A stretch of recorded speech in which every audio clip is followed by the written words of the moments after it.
Welcome back to the Regional Community Childcare Development Fund supported professional learning. We're in Phase 1, Module 1, talking about trauma and brain development, and this is Part B.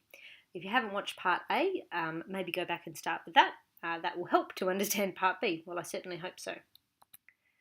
So in Part A, we looked at the idea of the triune brain, the person brain, the mammal brain, and the crocodile brain. And this is how Dr. Bruce Perry conceives that brain development. So the brain develops from the bottom up.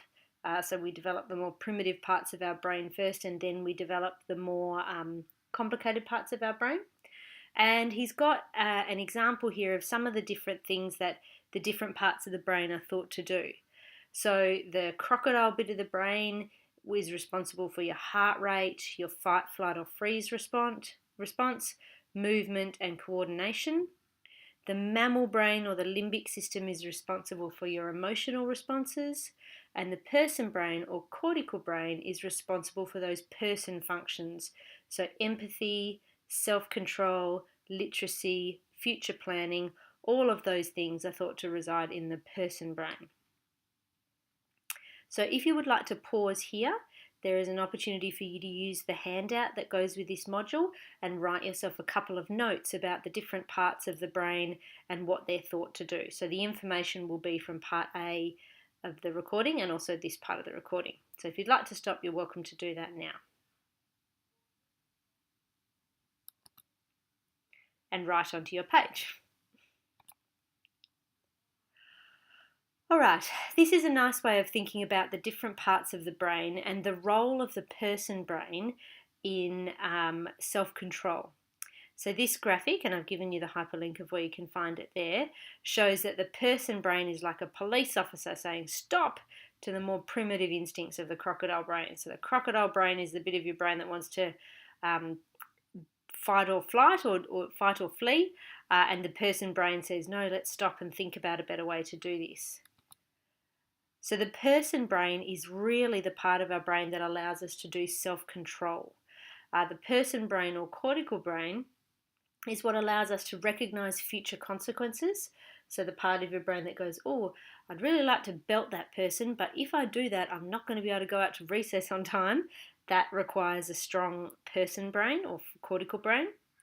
Suppressing unacceptable social responses, and judgment and problem solving. So using your words and working out a solution to the problem that is not belting someone, that requires the person brain to help with your self-control.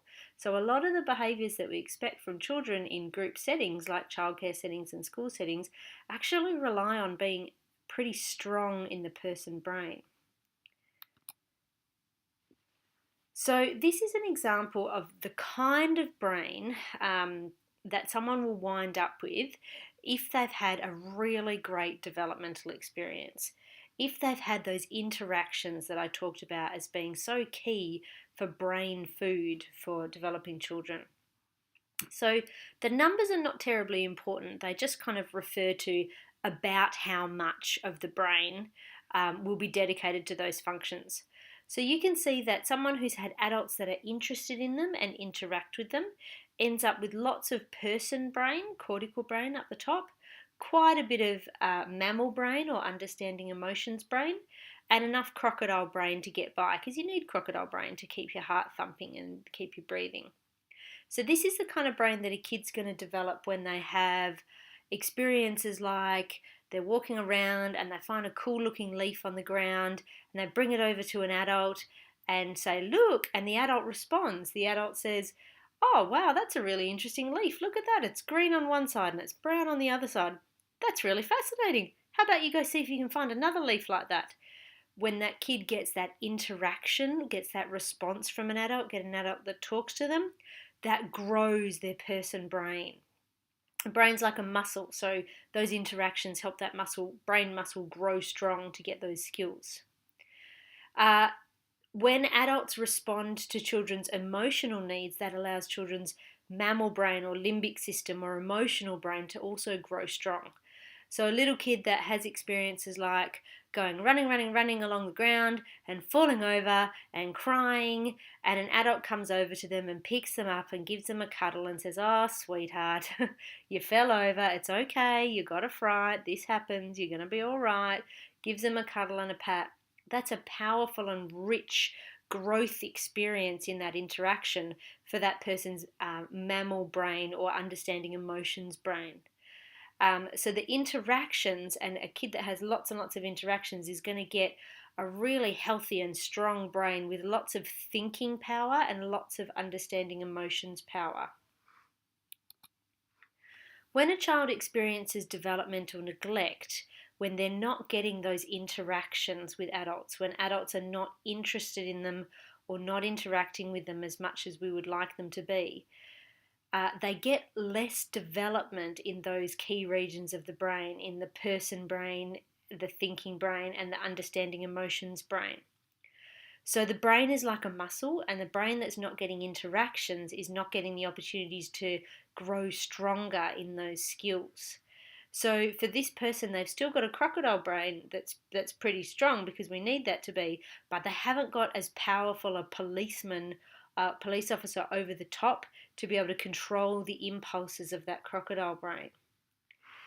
So this video, which I strongly recommend that you watch, is about a 5-minute video by the Harvard Center on the Developing Child, and it shows the impact of neglect on the developing brain.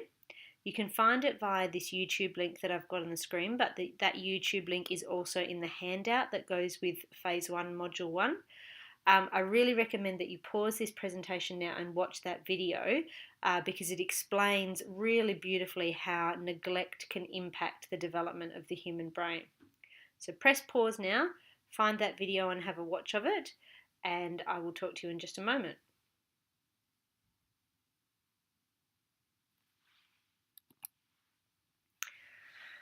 So what I would recommend that you do now, if you've watched part A and part B of this presentation, you've taken in a lot of information about the development of the human brain and about how neglect in particular can impact the development of the brain. What I would like you to do is have an opportunity to walk and talk with someone about what you have learnt. So a walk and talk is an interesting exercise for us as adults. It's you walk away from the room that you are in at the moment with a partner. Whilst you are walking away from the room that you're in at the moment, one person talks and the other one just listens. Then when you turn around and come back towards the room that you're in now, the other person gets to talk and the first person just listens, which is quite a challenge to do. So I'd like to set you a time of about 4 minutes, so 2 minutes walking away from the room, then turn around and 2 minutes walking back. What were some of the things that you have learnt? Then when you come back, you can sit back down again and you have the opportunity to write a few notes on your record about how repeated trauma or neglect can impact the brain of a developing child.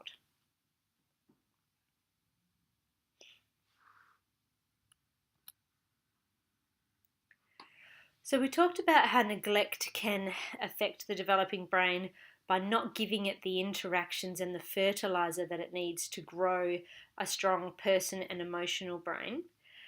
But developmental trauma, so the experience of repeated violence, can have a different effect on the development of the human brain. So children who are exposed to developmental trauma, so very often living with violence and a lack of safety, where they have to fight or they have to flee, they end up with a very strong part of the brain that's responsible for that. So the crocodile brain down the bottom is the bit of our brain that does fight or flight. And for kids that have lived in environments where they're in danger a lot of the time, their brain has reacted to that by getting extra strong at the bit of the brain that keeps you safe when you're in danger, your fight or flight system. So for these kids, even if they might have a parent who does love them and respond to them and interact with them, if they're living with violence all the time, it can result in these children being having a predisposition to aggression or impulsive behaviour because that crocodile brain is just so strong and so practiced at those fight or flight responses.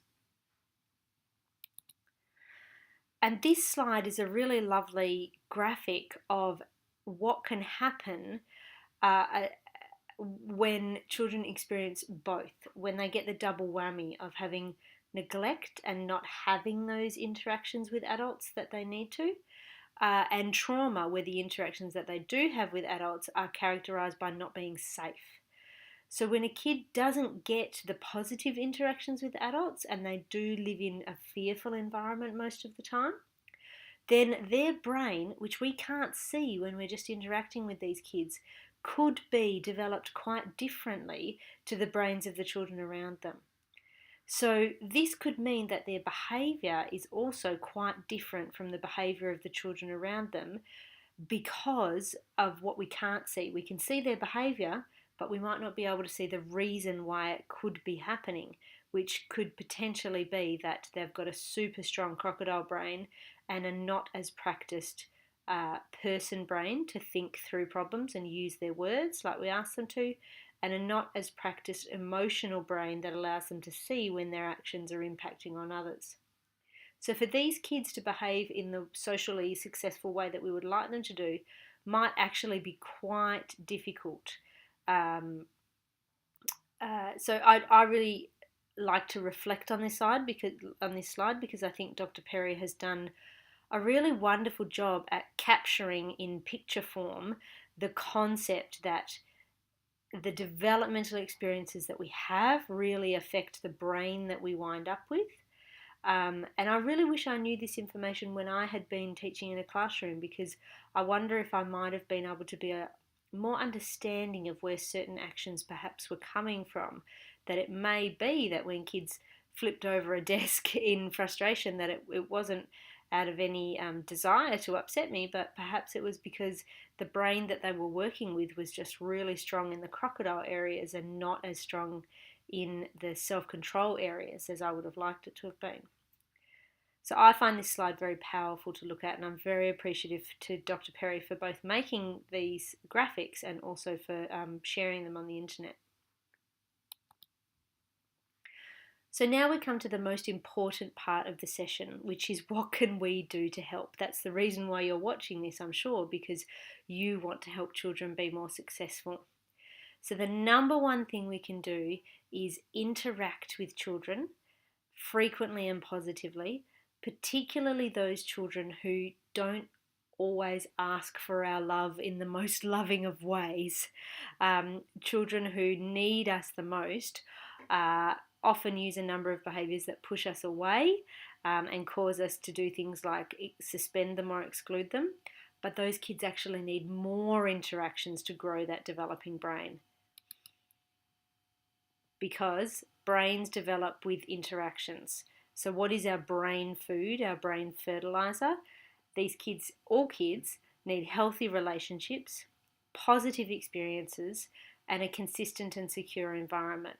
So our job as caregivers and educators of young children is to set up our environments so that we maximise the relationships we can provide these kids, maximise the positive experiences that they can have, and make sure our environment is really consistent and secure, because interactions build healthy brains, and that's one thing that we can help with.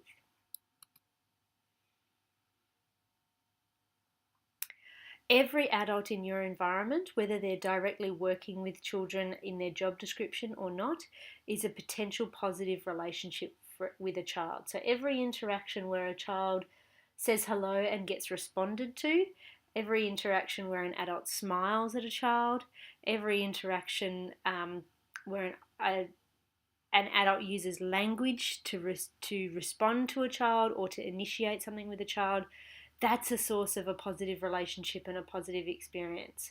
And children who've experienced trauma need those opportunities again and again and again to have positive exchanges with adults so that they can change their beliefs about how relationships are experienced. So we can deliberately set up our physical environments, but also our relationship environments, to intentionally put in those opportunities for positive exchanges for those children who really need them. Specifically, the things that we can do are interacting warmly with children, so enjoying playing with kids, enjoying talking to kids, and enjoying being with kids. Those interactions themselves are healing.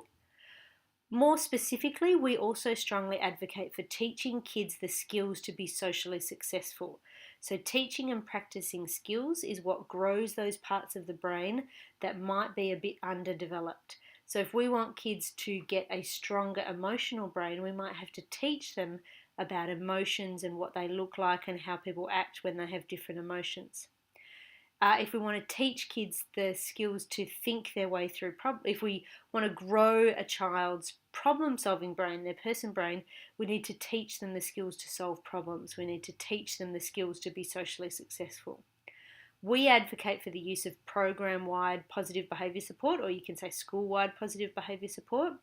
We advocate for that being across the whole service rather than just done individually for those children who are identified as having high support needs, because we know that that makes it more likely that kids will be successful. So now is a time for a little bit of self-reflection. On your professional development record, you have a couple of minutes to write some of the things down that we can do that help children, that allow us to make a difference in kids' lives. So a couple of pointers, you don't have to write two more, but what are some of the things that we can do to help grow that healthy brain and help kids be more socially and behaviourally successful? In the future modules that we do together, we will be looking at the specifics of positive behaviour support and how we can implement that. So the next module will be what is positive behaviour support, and then following that, the further modules will be getting into the nitty-gritty of how do we actually do positive behaviour support, what are the actions that we take. So thank you very much for being part of this module, and I hope to see you again soon.